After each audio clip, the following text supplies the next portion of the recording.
இப்ப வாசிங்க, இது இப்ப நடக்கிற சம்பவம் இல்ல, இதுக்கு முன்னாடி ஒரு தடவை நடந்திருக்குது. வாசிங்க, லூக்கா எழுதின சுவிசேஷம் 2ஆம் அதிகாரம் 1ஆம் வசனம் வாசி.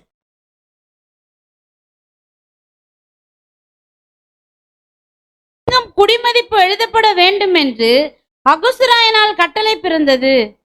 யாரால? நல்ல தெளிவா வாசிங்க. நீங்களே வாசிங்க. நீங்க அகுஸ்து நீங்கல்ல, அங்க அகுஸ்தா இருக்கு,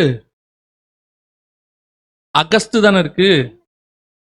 கூவா போட்டிருக்கு, கூதான் போட்டிருக்கா? அப்ப சரி, அப்ப நான் தான் தப்பா படிச்சிருக்கேன் போல.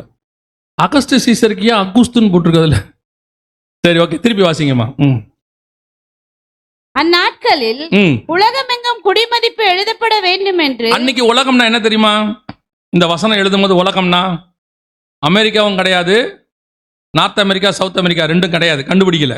1500களில் தான், கரெக்டான சொன்னால் 1530 40 தான் என்ன பண்ணாங்கன்னு கேட்டீங்க. என்னாச்சு? இடம் பத்தலையா? ஒரு நிமிஷம் அப்படியே இருங்க, யாரும் திரும்ப வேண்டாம்.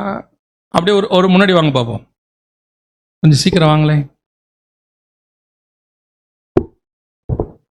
இருந்த இடத்தில் அசையப்படாது. என்ன டாக்டிஸ் பாருங்க.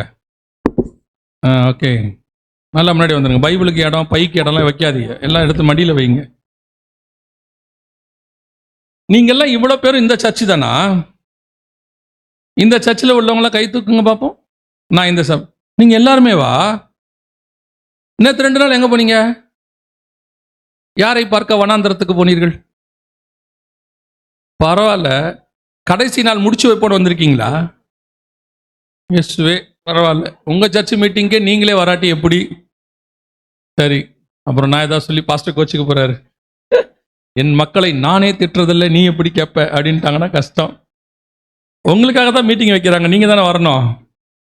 ஆமால, சரி பார்ப்போம், பார்த்துக்குங்க. அப்புறம் வரும்போது லேட்டாக வர போறிய. சரி, வாசிங்க பார்ப்போம். 2:1. இந்த சகோதரர்கள் சைட்லேயும் கொஞ்சம் முன்னாடி வந்துடுங்களேன். இப்போவே அந்த டைட் ஃபுல்லாகிடுச்சு. சகோதரிகள் வந்தால் கொஞ்சம் பின்னாடி அந்த பக்கம் உட்காந்துப்பாங்க, இடம் இல்லை அங்கே. ஓகே, அந்த இடத்த அவங்க ஃபில் பண்ணிப்பாங்க வந்தாங்கன்னா. Good, thank you so much. வாசிங்க சிஸ்டர், வாசிங்க பார்ப்போம். அந்நாட்களில் நீங்க அவங்ககிட்ட கொடுங்க. அந்த அம்மா அப்புறம் போகும்போது என்னை கோச்சிக்கிட்டாங்கன்னா என்ன ஆகிறது? வாசிங்க சிஸ்டர், நீங்களே வாசிங்க. அந்நாட்களில் உலகமெங்கும் குடிமதிப்பு எழுதப்பட வேண்டும் என்று. அன்னைக்கு உலகம்னா நல்லா தெரிஞ்சுக்கோங்க, 2 அமெரிக்கா கிடையாது, ஆஸ்திரேலியா கிடையாது, எதுவுமே கிடையாது. அன்னைக்கு உள்ள உலகம்னா 3 கண்டம் தான். ஆப்பிரிக்கா, இந்தியா, ஐரோப்பா 3 தான் இருந்துச்சு. மற்றதெல்லாம் கண்டுபிடிக்கப்படலை. அந்த புரிதல் வரணும். ஸோ அந்த 3 கண்டத்துக்குள்ள அகஸ்தராயன் சொல்றாரு, அந்நாட்களில் உலகமெங்கும் குடிமதிப்பு எழுதப்பட வேண்டும் என்று அகுஸ்தராயனால் கட்டளை பிறந்தது. அகஸ்தராயன் என்ன செய்யறாரு? ஒரு கட்டளை போடுறாரு, எல்லாரும் போய் என்ன செய்யுங்க, குடிமதிப்பு எழுதுங்க, அவங்கவுங்க ஊர்ல போய் ரிஜிஸ்டர் பண்ணுங்கன்றாரு. எல்லாரும் அவங்க ஊர்ல போய் என்ன பண்ணுங்க, ரிஜிஸ்டர் பண்ணுங்க. அப்பதான் யோசேப்பு என்ன பண்றாரு, நாம இந்த ஆங்கிள் மட்டும் விட்டுட்டோம். இதுல யோசேப்பு மரியாதை கூட்டிட்டு இயேசு கிறிஸ்துவ பெத்லகேமுக்கு போனாரு, சத்திரத்துல இடம் கிடைக்கல, இதோட விட்டுட்டோமே ஒழிய எதனால் அப்படி நடந்துச்சுன்னு பார்த்தீங்கன்னா, எல்லாரையும் நல்லா கவனிங்க, மக்கள் தொகை கணக்கெடுப்பு இல்லை. மக்கள் தொகை கணக்கெடுப்பு எடுக்கும் போதே தப்பா போயிடும். நான் சொல்ல புரியுதா? மக்கள் தொகை இன்னைக்கு எடுக்கிறாங்கன்னு வச்சுக்கோங்க, இன்னைக்கு எடுத்துட்டு போகும்போதே அந்த ஊர்ல 10 குழந்தை பிறந்துரும், 4 பேர் செத்து போயிடுவான். ஸோ கரெக்டான கணக்கு நமக்கு வரவே வராது மக்கள் தொகையில். அதனால தான் என்ன பண்ணுவாங்கன்னா, மக்கள் தொகை கணக்கெடுப்புல ஆஸ்பர்னு ஒரு டேட் போடுவாங்க, இந்த தேதியின் படி அப்படின்னு போடுவாங்களே ஒழிய நமக்கு அந்த தேதியின் படி தான் இருக்கும். இன்னைக்கு என்ன இருக்குன்னு தெரியாது. ஆனா இது அதல்ல. குடிமதிப்பு எழுதுதல் அப்படின்னா என்ன அர்த்தம்னா, ஒவ்வொருத்தரும் போய் அவங்கவுங்க ஊர்ல ரிஜிஸ்டர் பண்ணணும், அவங்கவுங்க ஊருக்கு போகணும், போய் ரிஜிஸ்டர் பண்ணணும் அப்படின்னு சொல்லி அகஸ்டஸ் சீசர் என்ன பண்றாரு, ஒரு கட்டளை போடுறாரு. இது எப்ப நடக்குதுன்னா, இயேசு பிறக்கிறதுக்கு முன்னாடி நடக்குது. அதை நீங்க எப்படி பார்க்கணும், இயேசு முதலாவது வருவதற்கு முன்பதாக உலகத்தில் இருக்கிற அத்தனை பேரையும் ரிஜிஸ்டர் பண்றாங்க. எல்லாரும் போய் அவங்க ஊர்ல என்ன பண்ணணும், ரிஜிஸ்டர் பண்ணணும்னு சொல்றாங்க. இப்ப அதே மாதிரி ஒரு சம்பவம் திருப்பி இப்ப நடக்குது. உலகம் முழுக்க எல்லா ஜனங்களையும் ரிஜிஸ்டர் பண்றாங்க. இப்ப நம்ம ஆதார் வாங்குறதுக்கு என்ன பண்ணோம், குடும்பமா போய் எடுத்தோம், ஞாபகம் இருக்குதா? எல்லாரும் ஃபேமிலியா போய் எடுத்தோம். அதைத்தான் யோசேப்பு செஞ்சார். இன்னைக்கு ஃபேமிலியா கூட்டிட்டு போய் ரிஜிஸ்டர் பண்றாரு. அதே மாதிரி தான் நாம இன்னைக்கு ஆதாருக்கு எடுத்தோம். முதலாவது முறை குடிமதிப்பு எழுதி முடிக்கும் பொழுது இயேசு பிறந்தார். இரண்டாவது முறை குடிமதிப்பு எழுதி முடிக்கும் போது இயேசு வரப்போகிறார். அல்லேலூயா. சோ இப்போ அதுக்கான வேலை நடக்குது. அதான் சாலமோன் சொல்றாரு, முன்பு எது நடந்ததோ அதுதான் இப்பவும் நடக்கும். எதுவும் ஒன்றும் புதுசா நடக்க போறதே இல்லை. சோ குடிமதிப்பு இப்போ நம்ம எழுதுறது எல்லாமே அத்தனை பெரியும் வேர்ல்டு வைட் உலகளாவிய ரிஜிஸ்டர் பண்ணியாச்சு. நம்பர் கொடுத்துட்டே இருக்காங்க. பெரிய அமெரிக்காவிலிருந்து சின்ன தீவு இங்க இலங்கை வரைக்கும் எல்லா நாடுகளுக்கும் ஜனங்களை நம்பருக்குள் கொண்டு வராங்க. இப்ப நம்பருக்குள் இல்லாத நாடுகளையும் நம்பருக்குள்ள கொண்டு வராங்க. 1-2 இருந்துச்சுன்னா எல்லாத்துக்கும் எங்க போனீங்கனாலும் கார்டு தான். எந்த இடத்துக்கு போனாலும் கார்டு. சோ வேதம் சொன்னபடியே நம்ம அத்தனை பேருக்கும் முத்திரை, நாமம், இலக்கம் 3 கொடுத்தாச்சு. 2வது பாயிண்ட், இந்த இலக்கத்தை 18வது வசனம் வாசிங்க, 13, 18 வாசிங்க. வெளிப்படுத்தல். இதிலே ஞானம் விளங்கும். அந்த மிருகத்தின் லக்கத்தை புத்தியுடையவன் கணக்கு பார்க்க கடவன். அது மனுஷனுடைய லக்கமா இருக்கிறது. அதனுடைய லக்கம் 666. இந்த நம்பருக்கு பின்னாடி என்ன இருக்கும்? 666 இருக்கும். இந்த 666 கணக்கு பார்த்தா தான் தெரியும், கணக்கு பார்க்காட்டி தெரியாதுன்னு பைபிள் சொல்லுது. புத்தியுடையவன் கணக்கு பார்க்க கடவன். அது எதுவா இருக்கும்? அந்த நாமத்தின் லக்கத்தை, அந்த பேருக்கு வரக்கூடியதான நம்பரைன்னு அப்படி இருக்கு. அப்படிதானே இருக்குது. இதிலே ஞானம் விளங்கும். புத்தியுடையவன் அந்த மிருகத்தின் புத்தியுடையவன் கணக்கு பார்க்க கடவன். திருப்பி அந்த வசனத்தை வாசிங்க, 18. இதிலே ஞானம் விளங்கும் அந்த மிருகத்தின் லக்கத்தை புத்தியுடையவன் கணக்கு பார்க்க கடவன். அது மனுஷனுடைய லக்கமா இருக்கிறது. அந்த அரசாங்கத்தினுடைய நம்பர், மிருகத்தின் லக்கத்தை, அந்த அரசாங்கம் கொடுக்கிற நம்பரை கணக்கு பார்க்க கடவன். அது மனுஷருடைய இலக்கமா இருக்கிறது. அதனுடைய இலக்கம் 666. இப்ப நம்பர் கொடுத்தாச்சு, நம்ம எல்லாருக்கும் நம்பர் கொடுத்தாச்சு. அப்ப இந்த நம்பரை நம்ம கணக்கு பார்க்கணும். கணக்கு பார்த்தா 666 வரும். இதுல நீங்க நல்லா கவனிச்சு பார்த்தீங்கன்னா ஆல்ரெடி நம்மள 666 கொண்டாந்து ரொம்ப நாள் ஆச்சு. கிட்டத்தட்ட என் கணக்குக்கு 40-50 வருஷம் ஆயிடுச்சு. எப்படி சொல்றீங்க அப்படின்னா, இப்போ நீங்க இங்க ஸ்மார்ட் போன் யூஸ் பண்ணாதவங்க யாராவது இருக்கிறீங்களா? டச் ஸ்கிரீன் போன் யூஸ் பண்ணாதவங்க யாராவது இருக்கீங்களா? ஒரே ஒருத்தர் இருக்கிறாங்க. பட்டன் போனா 2 பேர் இருக்காங்க. அவங்க ஒரு நம்பிக்கையில் இருக்காங்க. எல்லாம் மாட்ட போறீங்க, நாங்கள் மட்டும் என்ன செய்ய போறோம்? தப்பிக்க போறோம் அப்படின்னு சொல்லி. சரி, ஓகே. இப்போ ஸ்மார்ட் போன் யூஸ் பண்ற எல்லாரும் இருக்கோம் இல்லையா? ஆனா இப்போ நீங்க இதுக்கு போறீங்க, ரேஷன் கடைக்கு போறீங்க, ரேஷன் வாங்குவீங்க தானே? வாங்குவீங்களா? கைரேகை வைப்பீங்க தானே? அப்புறம் என்ன, அதெல்லாம் தப்பிக்க முடியாதுன்னு வச்சுக்கோங்களேன். நானும் பயந்துட்டேன், 2 பேர் தப்பிச்சிருவாங்க போல அப்படின்னு. ஏன்னா இயேசு சொல்றாரு, ஒருவரும் தப்பி போகாத காலம் ஒன்று வருகிறதுன்னு சொல்றாரு இல்லையா? ஸோ அப்போ நல்லா கவனிச்சிங்கன்னா, எங்க போனாலும் சிஸ்டம், கம்ப்யூட்டர், எங்க போனாலும் கம்ப்யூட்டர், கம்ப்யூட்டரைஸ்ட் அப்படின்னு நம்ம சொல்லிட்டோம். உலகம் முழுக்க கம்ப்யூட்டர்ல இணைக்கப்பட்டிருக்கு. இந்த கம்ப்யூட்டருடைய தலையெழுத்துன்னு ஒன்று சொல்லுவாங்க, அதுதான் அதுல இருக்கும். எங்க போனாலும் அதான் இருக்கும். எல்லாத்துக்கும் ஒரு ஆப் இருக்கும், ஒரு வெப்சைட் இருக்கும். அந்த வெப்சைட் இல்லாமல் எதுவுமே இல்லை. வெப்சைட் அப்படின்னா, வெப்னா சிலந்தி வலை அப்படின்னு சொல்லுவாங்க. அந்த வெப்சைட்னா சிலந்தி வலை, அல்லது அதில் இருக்கக்கூடியதான தளம், வலை தளம் அப்படின்னு நம்ம சொல்றோம் தமிழ்ல. இன்டர்நெட், சர்வதேச வலை அப்படின்னு நம்ம சொல்றோம். எல்லாத்துக்கும் பாருங்க வலைன்னு ஒரு வார்த்தை இருக்குது. வலை போட்டிருக்கிறாங்க. பொதுவாக நம்ம யோசிச்சு பார்த்தீங்கன்னா, வலை யாருக்கு வீசுவோம்?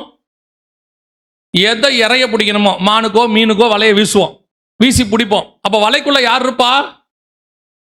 நம்ம எதை இறையா பிடிக்க விரும்பணும் அது எதுல இருக்கும்? வலைக்குள்ள இருக்கும். இப்போ நீங்க எல்லாம் எதுல இருக்கீங்க? வலைத்தளத்துல தான் இருக்கீங்க, அப்படிதானே? அதை சந்தோஷமா வேற சொல்லுவீங்க. இன்னும் நெட்ல எப்பவும் பார்க்கலாம், எப்பவும் ஆன்லைன்ல தான் இருப்பார் அவரு. அதுல ஒரு பெருமை சந்தோஷம் இருக்குல்ல, இன்டர்நெட். அப்ப நம்ம எல்லாருமே 24 hours இப்போ எதுல வந்துட்டோம்? உங்களுடைய மொபைல் டேட்டா எப்பவும் ஆன்ல தானே இருக்குது, அப்படித்தானே இருக்குது. அப்ப ஆட்டோமேட்டிக்கா நீங்க எதில் தான் இருக்கிறீங்க? ஆன்லைன் வலையில் தான் இருக்கீங்க. யாராவது போன் பேசுற நேரத்தை தவிர மற்ற நேரத்தில் மொபைல் டேட்டா ஆஃப் பண்ணி வச்சிருக்கோமா? நம்ம இல்லவே இல்லை. நம்ம அத்தனை பேரும் மொபைல் டேட்டா வச்சிருக்கிறோம். ஒரு சிலர் மொபைல் டேட்டா ஆஃப் பண்ணி வச்சிருப்பாங்க, அவங்க கொஞ்சம் சாதுரியமான ஆள்னு வச்சுக்கோங்க. ஆனாலும் போன் ஆன்ல தானே இருக்குது, போன் ஆன்ல தானே இருக்கு. அதில் நம்ம என்ன நினைக்கிறோம்?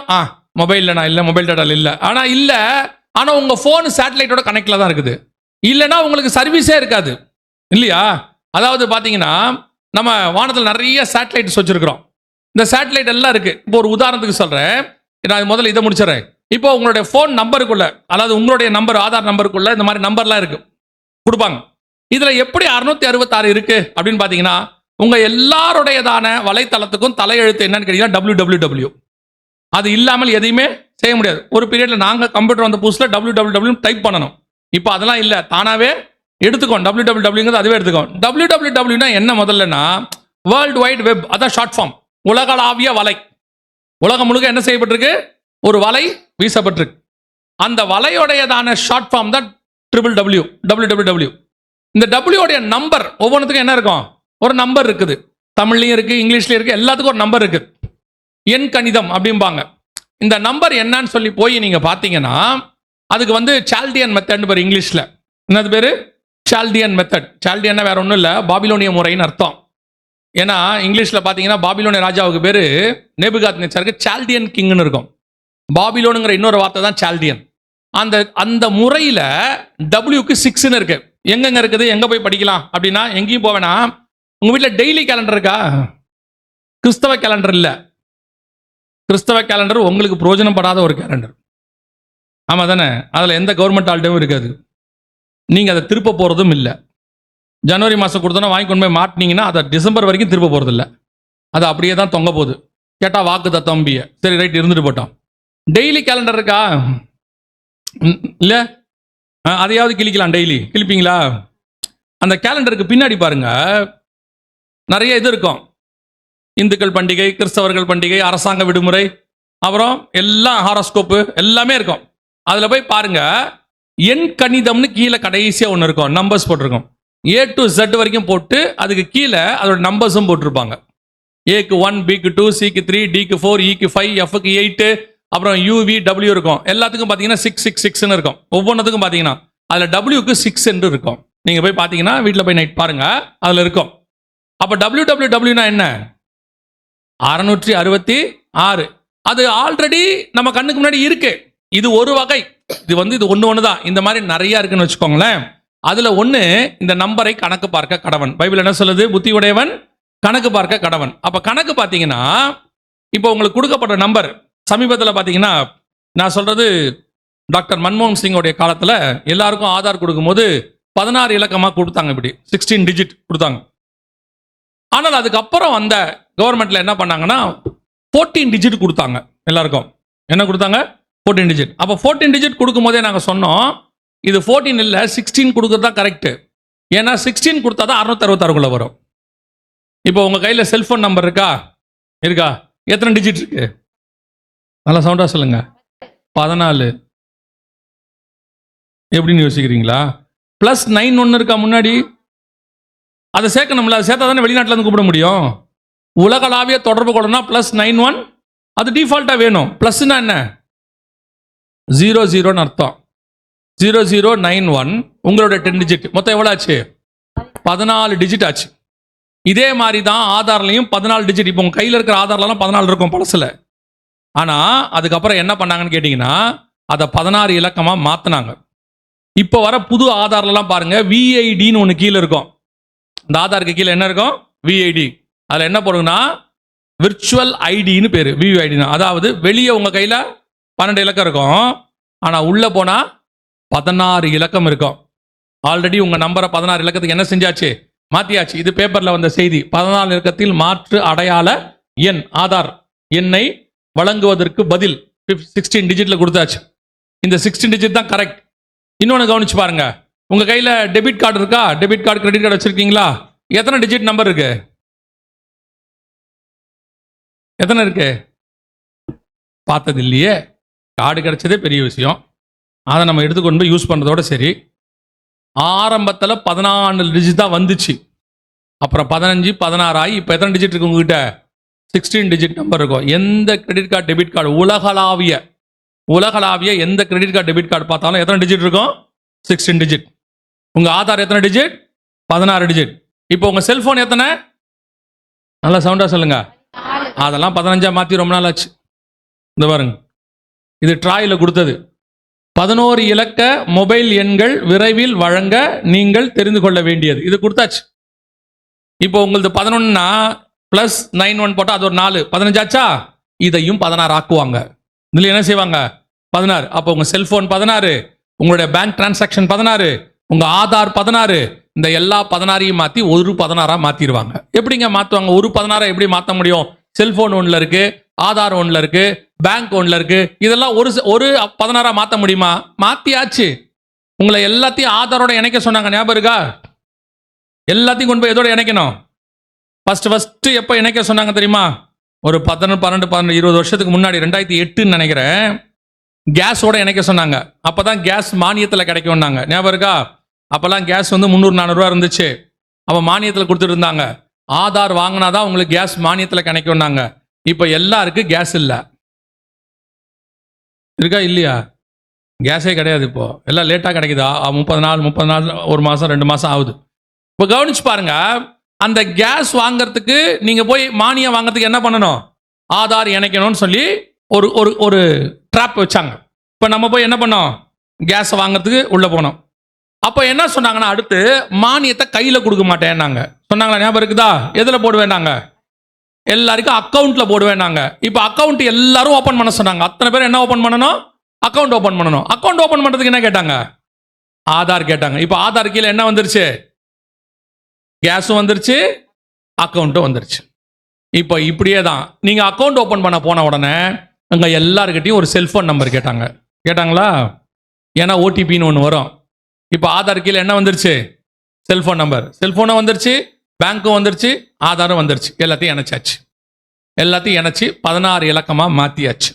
இப்போ நான் சொல்கிறது ஃபார் எக்ஸாம்பிள் இந்தியாவில் சொல்கிறேன். இதெல்லாம் வெளிநாட்டில் பண்ணி முடிச்சிட்டாங்க. இது உங்களுக்கு தெரியும், ஈஸியாக புரியுன்றதுக்காக நான் இந்தியா வச்சு சொல்லிடுறேன். இந்த மாதிரி எல்லாத்தையும் இணைச்சி உங்களுக்கு இனிமேட்டு ஒரு கார்டாக மாற்றுவாங்க.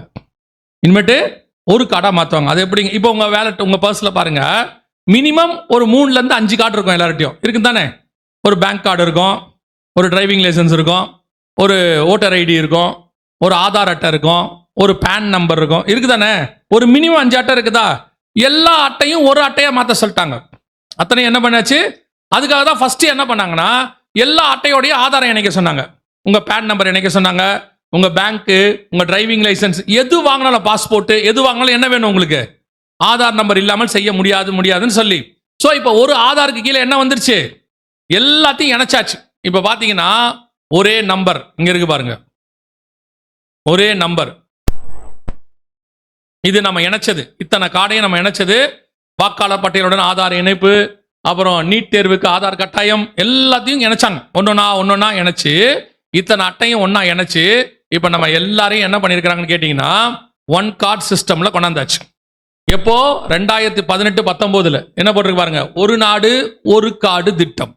ஒரு நாடு ஒரு கார்டு அங்க இருக்கு. அடுத்து என்ன போட்டிருக்கு பாருங்க, இப்போ இது வந்துச்சா? எல்லாத்தையும் ரெடி பண்ணிட்டாங்க. ஆதார், பாஸ்போர்ட், வங்கி கணக்கு, வாகன ஓட்டுநர் உரிமம் உள்ளிட்டவைகளை ஒரே அடையாள அட்டையாக மாற்ற எல்லாமே முடிஞ்சிருச்சு. ஆனா திடீர்னு கோவிட் உள்ள வந்துருச்சு. 2019 இந்த ஒர்க் அப்படியே என்னவாயிருச்சு? ஸ்டாப் ஆயிடுச்சு. கோவிட் உள்ள வந்தோன்னா ஒர்க் ஸ்டாப் ஆயிடுச்சு. கோவிட்ல என்ன ஆச்சுன்னு கேட்டீங்கன்னா, கோடிக்கணக்கான உலகத்தில் என்ன ஆயிட்டாங்க? 2 கோடி பேர் செத்துட்டாங்க. எவன் செத்தான் எவன் இல்லைன்னு கணக்கு இப்போ நமக்கு தெரியாது. இப்போதான் கணக்கு எடுத்துக்கிட்டு இருக்கிறாங்க. திருப்பி நம்ம எல்லாரையும் ஒரு அடையாள அட்டைகளை கொண்டு வருவாங்க. இப்போ திருப்பி இந்த சிஸ்டம் கொண்டு வரும்போது, நேற்று ஒரு வார் பார்த்தோம்ல, நேற்று ஞாபகம் இருக்கா? 3rd world war. அது இப்போ ஸ்டார்ட் ஆகும். ஸ்டார்ட் ஆகி அதுலேயும் கோடிக்கணக்கானவங்க செத்துருவாங்க. இப்போ என்ன பண்ணுவாங்கன்னு கேட்டிங்கன்னா, ஸோ இதுக்கப்புறம் இந்த அக்கௌண்ட் டீட்டெயில்ஸ் எல்லாத்தையும் திருப்பி கொலாப்ஸ் ஆயிரும். ஏன்னு கேட்டிங்கன்னா, கோவிட்ல எவ்வளோ பேர் இருக்காங்க, எவ்வளோ பேர் செத்தாங்கன்னு சைனாவில் நமக்கு சொல்லவே இல்லை. WHO ரிப்போர்ட் கொடுக்கவே இல்லை அவங்க. அது மட்டும் இல்லை, இப்போ நமக்கு போய் அரசாங்கத்தில் செத்தவங்க கணக்கு தான் இருக்கு. இப்போ கோவிட்ல பல நாடுகளில் வந்து கிராமங்களில் செத்தவங்களை தூக்கி போட்டு எரிச்சிட்டாங்க. அந்த அக்கௌண்ட்லாம் இல்லை, இப்போ எதுவுமே இல்லை. ஸோ திருப்பி பழையபடி என்ன செய்ய வேண்டியிருக்கு? நான் அதை எப்படி எடுத்துக்கிட்டேன்னா, கோவிட் என்பது ஒரு சோகமான சம்பவம். ஆனால் அதுக்கு நடுவில் ஒன்று நடந்துச்சு. வருகைக்கான ஒரு காலம் தாமதமாச்சு. எல்லாரையும் ஆண்டவர் உள்ளுக்குள்ள கொண்டு வருவதற்கு தாமதிக்கிறார் என்று சிலர் எண்ணுகிறபடின்னு இருக்குல்ல. ஸோ சுவிசேஷம் திருப்பி சொல்றதுக்கு நான் நம்புறேன், கோவிடுக்கு பிறகு ஒரு பெரிய கூட்டம் ஆண்டவர் பக்கம் திரும்பி இருக்கிறது, வசனத்தின் பக்கம் திரும்பி இருக்கிறது. நான் விசுவாசிக்கிறேன். நிறைய பேர் ஆண்டவர்கிட்ட வந்திருக்கிறாங்க கோவிடுக்கு பிறகு. அதே மாதிரி இப்போ ஒரு வாரம் ஒன்று வரும். இதுக்கு பின்னாடியும் ஒரு பெரிய கூட்டம் ஆண்டவர்கிட்ட வரும். புரியுதா உங்களுக்கு? அதை ஒட்டியும் கர்த்தர் என்ன பண்ணுவார்? ஒரு பெரிய கூட்டத்தை ஆதாயம் பண்ணுவார்.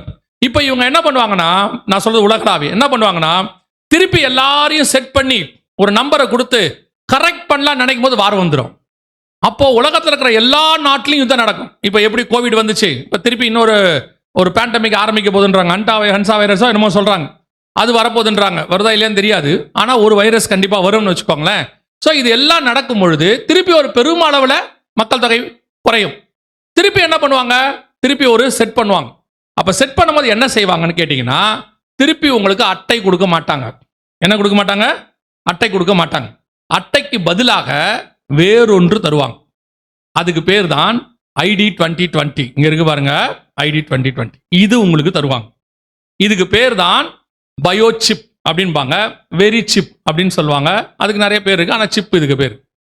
இந்த சிப்பை தான் உங்களுக்கு போட போறாங்க.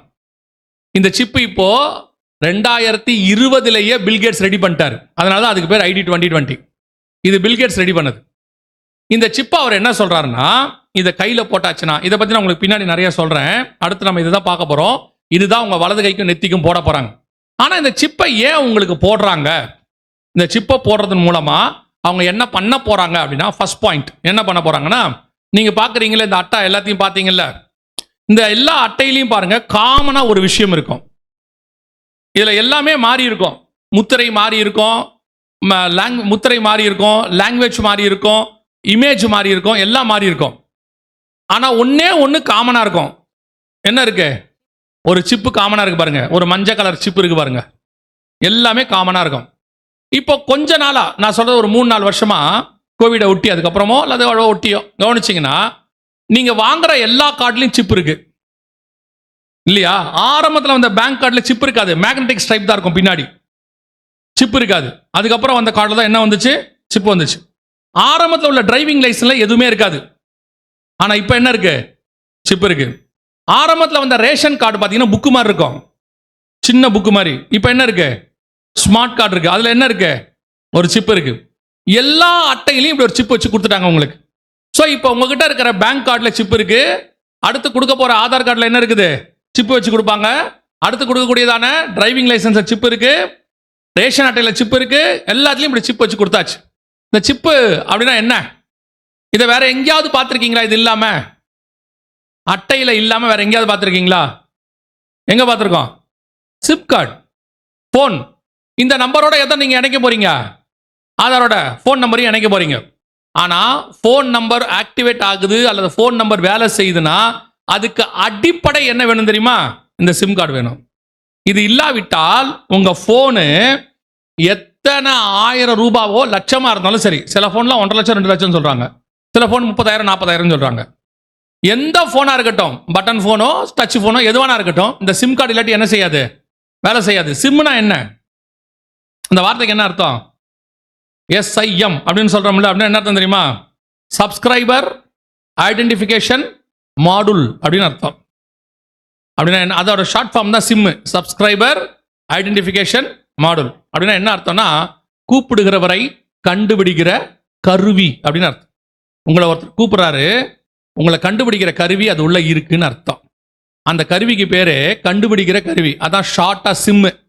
நீங்க சிம்முன்னு சொல்றதுனால உங்களுக்கு அதுக்கான அர்த்தம் என்ன செய்யல தெரியல. நீங்க போய் தமிழ்ல கேட்டு பாருங்க. இனிமேட்டு சிம்மு வாங்கும் போது கடைக்கு போயிட்டு சிம்மு காட்ட வரும்போது என்ன கேட்கணும்? தமிழ்ல கேட்டு பாருங்க, என்னை கண்டுபிடிக்கிற கருவி ஒன்று தரவும். இல்ல அதான் அதோட அர்த்தம், ஆக்சுவல் ஃபேக்ட் அதான். என்னை கண்டுபிடிக்கிற கருவி ஒன்று தருவோம். அவர் கொடுத்துருவாரு. அடுத்து என்ன கேட்பீங்க? வாங்கின உடனே இந்த சிம் கார்டை வாங்கினோடனே என்ன கேட்பீங்க அவரை? எப்போ இது என்னை எப்போ கண்டுபிடிப்பீங்கன்னு அர்த்தம். ஆக்டிவேஷனா என்ன? டவர் வந்து உங்களுக்கு கால் வரதானே ஆக்டிவேஷனு. என்னை எப்போ கண்டுபிடிப்பீங்க? அவர் சொல்றாரு ஒரு 4 மணி நேரம் ஆகும்னு சொல்றாரு. நீங்க என்ன சொல்வீங்க திருப்பி? கொஞ்சம் சீக்கிரம் கண்டுபிடிங்க, சீக்கிரம் ஆக்டிவேட் பண்ணுங்க, அதானே சொல்றீங்க. இப்போ உங்க வாயால நீங்க தானே கண்டுபிடிக்க சொல்லியிருக்கீங்க, வாக்குமூலம் நீங்க தானே கொடுத்துருக்கீங்க. என்னை கண்டுபிடிக்கிற கருவி ஒன்று கொடுங்க, கொஞ்சம் சீக்கிரமா என்னை கண்டுபிடிங்க. அது கண்டுபிடிக்க முடியலன்னா திருப்பி இன்னொரு ஃபோன்லேருந்து ஃபோன் பண்ணி என்னை நீங்கள் கண்டே பிடிக்கலையே, நானும் பார்த்துக்கிட்டே இருக்கிறேன், டவரே வரமாட்டேன். அப்புறம் ஒரு ஃபோன் வந்த உடனே ஆமாங்க என்னை கண்டுபிடிச்சிட்டாங்க, ரொம்ப சந்தோஷம். தமிழில் பேசாமல் இங்கிலீஷில் பேசினாலும் உங்களுக்கு ஒன்றும் புரியாமல் இருக்கு, அவ்வளோதான். அப்போது உங்களை கண்டுபிடிக்கிற கருவி தான் என்னது? சிம்.